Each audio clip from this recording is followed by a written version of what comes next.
Écoutez ce son. Ce son est un cri du répertoire vocal de l'hippopotame.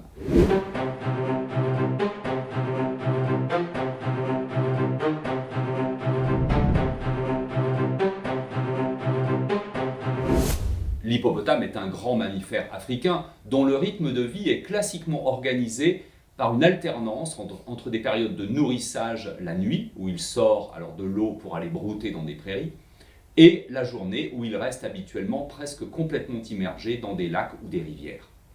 La peau de l'hippopotame craint en effet terriblement la dessiccation.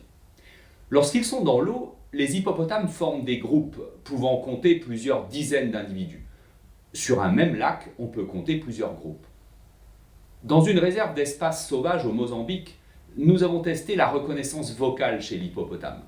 Nous avons mené des expériences de diffusion de signaux sonores sur des groupes d'hippopotames et avons observé leur réponse aux vocalisations d'un individu du même groupe, un individu familier, un individu d'un groupe du même lac, un voisin, et un individu d'un groupe éloigné, un étranger. Nous avons constaté que les vocalisations d'un individu étranger induisent une réaction comportementale bien plus forte que celle produite par les deux autres stimuli. Les hippopotames répondent au son par de bruyantes vocalisations. Des individus, souvent le mâle dominant, s'approchent du haut-parleur en montrant des signes d'agressivité et marquent leur territoire, ce qui consiste chez l'hippopotame à pulvériser du crottin un peu partout. Les hippopotames sont donc capables d'identifier leurs congénères sur la base de signatures vocales.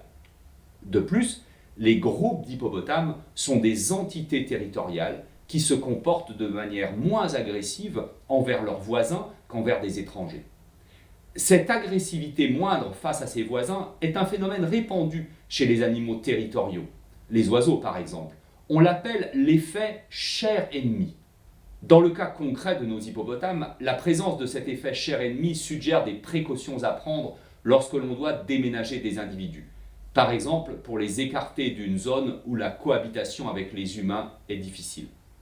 Avant de transférer un groupe d'hippopotames vers un nouvel endroit, on pourrait diffuser leur voix à partir d'un haut-parleur au groupe déjà présent afin qu'ils s'y habituent et que leur agressivité diminue progressivement.